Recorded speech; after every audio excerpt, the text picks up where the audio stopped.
Right now we're in beautiful Hilliard, Ohio. You are seeing my beautiful garage shop.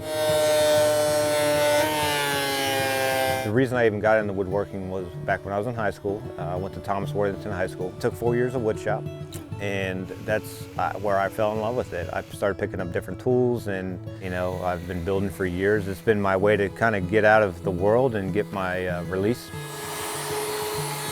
If you're a true woodworker, you start venturing out. You'll buy woods like bubinga or cocobolo or walnut, cherry.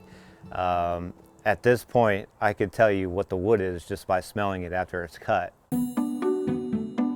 It all came about from my neighbors. I was out back and doing some yard work, and her and her daughter were bird watching. I just asked, hey, what are you guys doing? She had the binoculars up, and she said, well, we bird watch, but all these squirrels keep getting in the way, and we can't seem to catch any birds. A couple months back in June, I started YouTube. Let me tell you what to expect from Duke Harmon's workshop. So I thought, hey, this would be a good project, build a squirrel feeder. And this little thing started popping in my head, let's put the squirrels on the base, let's do a curved bar, let's make it a bar.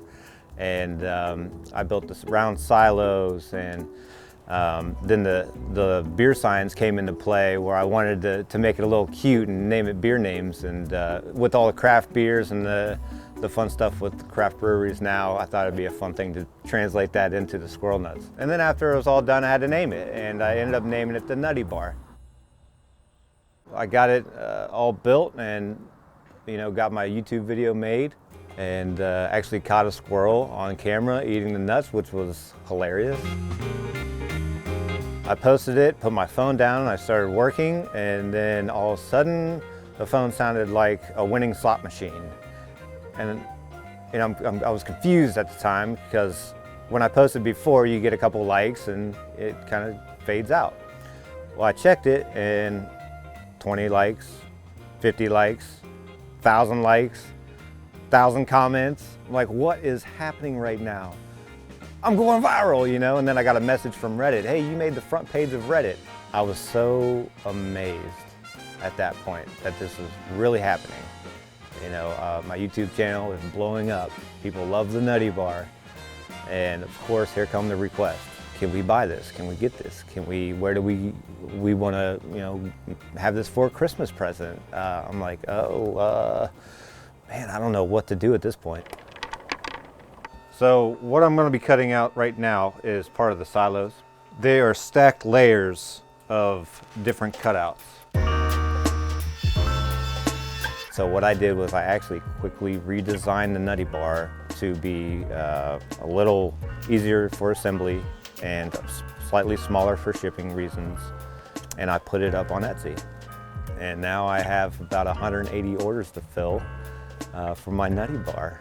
There's a lot of people that reached out but didn't have the money to spend $400 or $500. I've had some people that wanted to pay that, but I'm not a greedy person. I just want to try to brighten someone's day and at least make it somewhat affordable. So you are looking at the handsome Tim Latore, and without Tim, I would not be getting my Nutty Bars out. Or he sent me a text saying, hey, what mess did you get yourself into? And how can I help you get out of it? Tim is a very, very creative person. He's an artist himself. He went to art school. All around good dude, just like-minded like me. We mesh well. We spitball ideas back and forth, which is great.